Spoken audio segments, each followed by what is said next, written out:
And welcome to the Twins Wrap here on the Mighty 790 KFGO. I am Derek Hanson. He is the television voice of the Minnesota Twins. And, well, we've said it for weeks now. The sausage making is ugly. The sausage may not smell all the best after it's all said and done, but I think it's edible anyway. Is that a good analogy? Yeah, I think what will happen here, Derek, is provided the players sign off on the implementation of the 60-game schedule, that once the games start, hopefully most of the stench will, if not dissipate, at least be forgotten by the fans, because ultimately, this is a fans' game, even though they haven't been treated very politely here over the last few weeks. But we're all looking forward to the day when, Byron Buxton's tracking down a gapper in the right center field, and Miguel Sano's hitting a 440-foot home run and all that. It looks like we're going to be able to see that this year finally. What's your take on it as far as 60 games? We've talked a little bit about this, but because I've had a lot of people say, well, it doesn't feel like a real season. And I say to everyone, listen, for baseball, for me, probably more than any other sport, is just an escape from everyday life. And Lord knows, with everything that's been going on, we need an escape from everyday life, right? So I guess I'm taking, it's something's better than nothing for me. I do agree with you. I think once we start playing, we can kind of forget about the past with this. Well, going back to March when this first happened, the interruption of the season, you and a lot of other people asked me, what's the minimum number? And the easy answer was 81. If you have less than half a season, well, then the credibility of the regular season is in question. And that's certainly the case. But as, the things developed over the course of April and May, it became apparent that even 81 was going to be a stretch, that it isn't 70 and it's less than 81 and it's going to be 60. Well, that's because of the negotiation. But this was going to be a shortened season anyway. And so now it's settled at 60. It could have been even shorter than that. I'm glad that the MLB and the commissioner decided to extend a 60-game season. That offers a little more credibility. The one thing that hasn't happened yet, and I think it probably will before we start playing games, is I really hope they get back and include the expanded playoff format, because as I think we discussed last week, it legitimizes the postseason at a time when the regular season is illegitimized a little bit because of its shortness. So if you've got 16 teams in the postseason and you've got to beat 4 teams to win a World Series, well, that makes it legitimate, the postseason. So we'll hope that that's what happens. Hopefully, we can move forward. The negotiations can continue, and we'll have almost as long a postseason as regular season. It concerns me about that, though, because it seems like neither side wants to give an inch.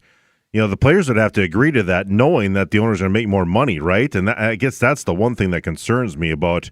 I think we might be sticking still with 10 teams right now, the way it is, just because of that stubbornness there. Well, yes, but the players would benefit financially as well from the extended postseason. So it's really a win-win opportunity. The owners can make more money. The players would make more money. The fans would get to see more baseball, health permitting, of course. And so there's really no reason not to do it. But if anybody can find a way not to do something that benefits both sides, it's probably the Players Association and the owners. July 1st, it's going to be interesting. It sounds like everyone's reporting to the cities too, right? So it's not going to be involved with Florida and Arizona. So kind of sounds like training camp. I don't even want to call it spring training because we're in summer now, but that's most likely going to be at the host city. And will there be like exhibition games then? Yeah, that's a real good question. I know that the Twins had gone back and forth on this several times. Originally, they were going to play games or were planning on having camp at Target Field. And then the thought was, well, no, wait a minute. We're probably going to be better off if we actually have somewhat competitive games against the Red Sox and the Rays and all that. So then the plan was to have training camp in Fort Myers. Well, then the virus surged again throughout the state of Florida and Arizona. So now the word is all 30 teams will be training in their home ballparks.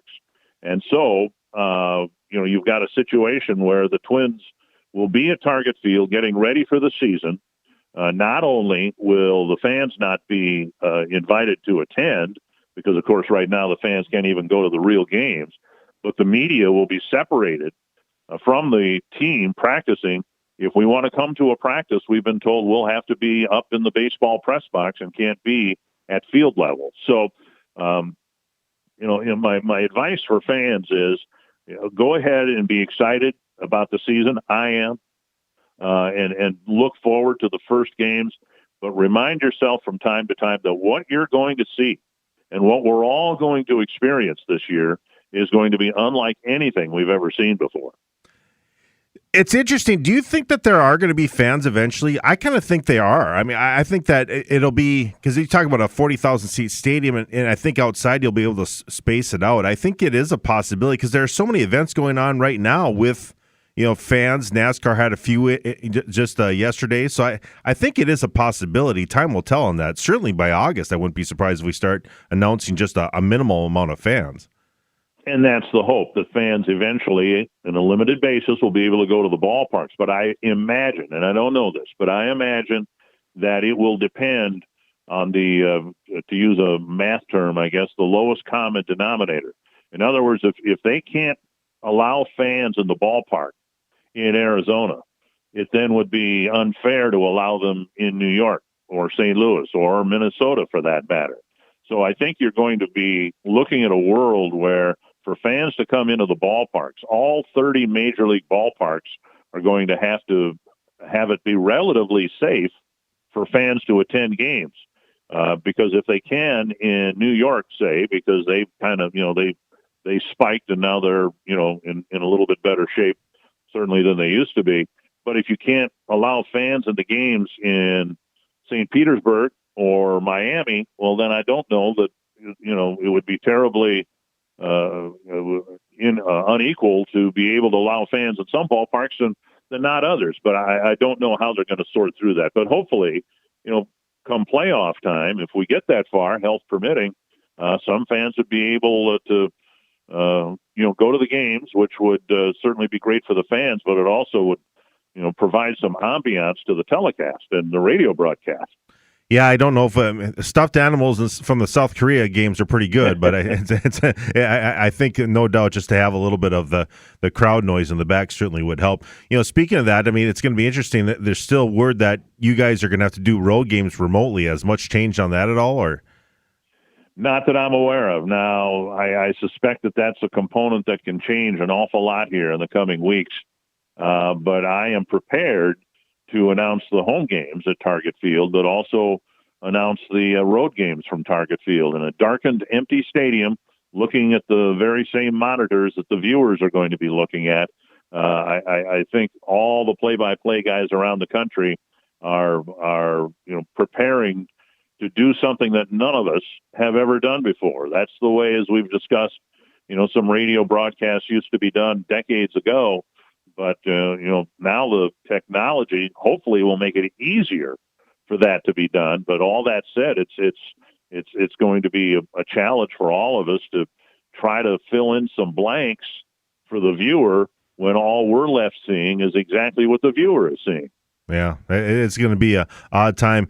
Have you ever talked to an old broadcaster who kind of had to do that? We always hear about the ticker, in the crack of the bat or whatever, the kind of in a radio studio. Did you ever talk to anyone who actually went through that?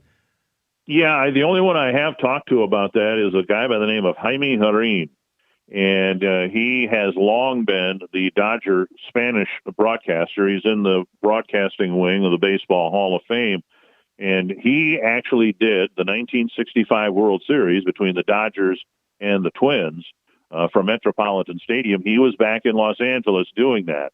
And, that was a long, long time ago. And in all honesty, that might have been the last time that anybody's ever done that. I know that at least on a, major scale, the Twins have done that with their Spanish broadcasts. But, it's a different challenge to be able to do that on radio as opposed to on television when, as I've said, I think on your show, one of the things that I enjoy about being on site is, okay, the count's 1-2, and now I can see Byron Buxton taking 3 steps into the gap in right center field. Well, are we going to be able to do that if the Twins are playing at Wrigley Field, for instance? Well, I probably not. They're talking about trying to provide some extra monitors for us to allow us to see that. But, now we're going to be, if that's the case, we're going to have 12 different monitors to look at, but, you can only look at one at a time. So it's going to be a challenge, and I'll look forward to it because it means baseball's being played, and anything, as different as it might be, anything is better than nothing. Last night on Twins Classic Radio, we kind of talked a little bit about the relationship between the Twins and Tigers going back to 1987. I played back a interview I was able to do with Ernie Harwell in the dugout of the Metrodome and the Tigers side, and he was just the nicest person ever. And I think about him and Vin Scully because I didn't have cable TV as a kid, and obviously Herb Carneal on the radio side when I didn't have cable TV as a kid. But hearing all these great broadcasters like Ernie Harwell. And on the national playoff scene too, right? Way back in the days of CBS Radio, was it a thrill for you to meet guys like that all these years? Because it certainly has been for me. When Vince Scully, I went to Dodger Stadium way back when Vince Scully walked through the press box, my heart just skipped a beat because I couldn't believe it. And I think those voices, because players come and go, but those voices and those personalities just never change. Yeah, I have gotten a great thrill in meeting. I'm afraid of giving you a list, but because I'm afraid I'm going to forget somebody. But Herb, Vin Scully, Harry Carey, Jack Buck, Bob Murphy, Chuck Thompson, all of the great broadcasters that really were fixtures in the game for decades, mainly in one market. And that's what made it so special, that Bob Murphy was the voice of the Mets.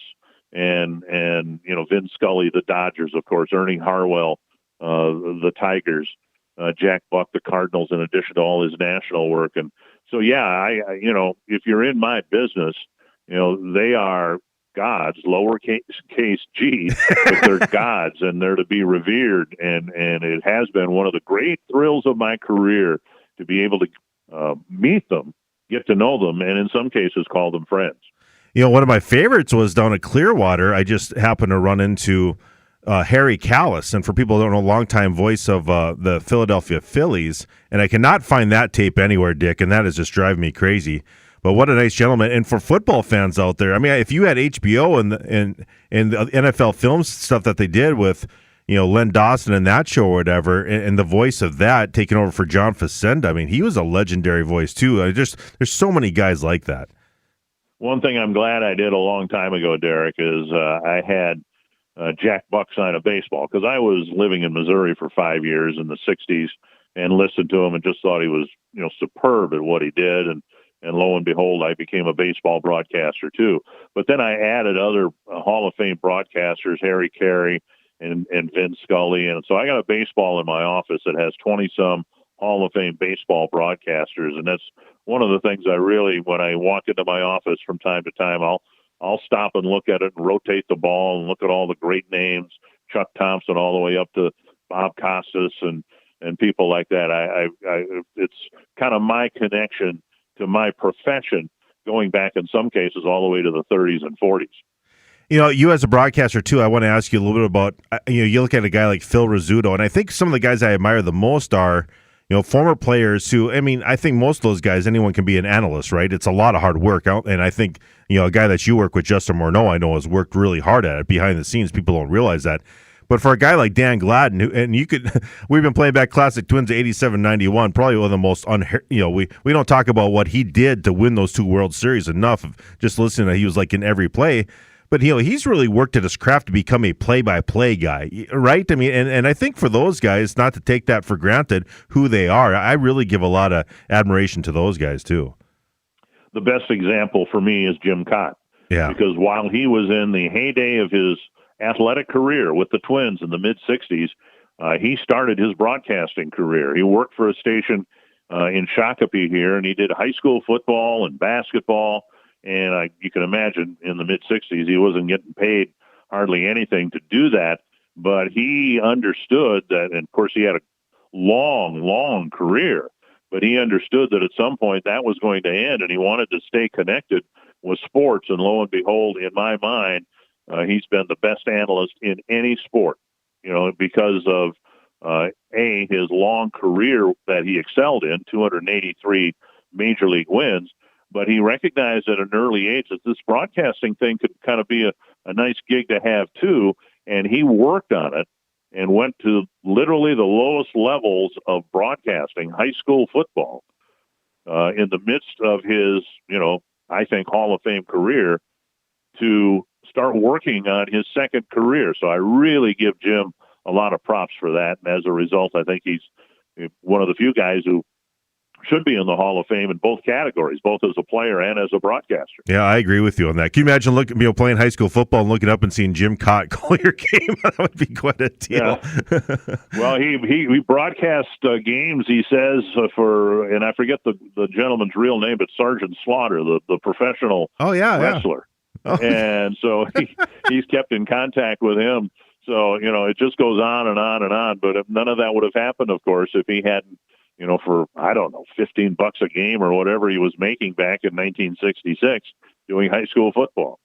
Oh, that is awesome. Well, certainly it's been fun with a game used too. I'm sure that as I mentioned before, things open up and going through that, it's been just nice summertime reading. I know a lot of people reached out to try to get that for Father's Day, but it's still not too late. I'm sure the book is still out there and about. Last time I checked, the Barnes & Noble in Fargo still had it in stock. And as we've discussed, Derek, one of the reasons I wrote it is I wanted this season to be a celebration of the 60th year of Twins baseball. I wanted the book to be a part of that. And so I'm really delighted that it sure looks like we're going to have a 60th year of Twins baseball. And as I've told people on many occasions this year, who knows, maybe this will be the year the Twins get to the playoffs and win the World Series. And then maybe we'll just look back at the delayed start to this season as being well worth the wait. Well, I guess I want to finish up talking about Nelson Cruz and winning the Muhammad Ali Humanitarian Award from the ESPYs because, boy, I met him for the first time in the spring, and there's not a nicer professional athlete out there besides maybe Torrey Hunter and Kirby Puckett. Just down to earth and a smile on his face. And boy, if there's anyone deserving, and knowing that he's in the twilight of his career, I certainly hope he has a great season because I think the thrill that he gave Twins fans in 2019, I'd love to see that duplicated. When you reach his advanced age and hit more home runs than your age, and then you realize, what he does off the field, the personality, the warmth that you get when you experience him. To me, when he won the award, I was thrilled for him, just absolutely thrilled. But I kept thinking to myself, well, now why didn't he stay in Texas? Why didn't he stay in Baltimore? Why didn't he stay in Seattle? I mean, I'm sure in each case it was a financial consideration. But my goodness, can you imagine how revered he would be if he had somehow stayed bouncing around a little bit early in his career? But if he had, developed in Texas and stayed in Texas, he'd be right up there with Ivan Rodriguez in terms of, fixtures in the Texas Ranger organization. Yeah, no question. He's certainly becoming the, Jim Thome type of folk hero for the later part of his career for the Minnesota Twins. That is for sure.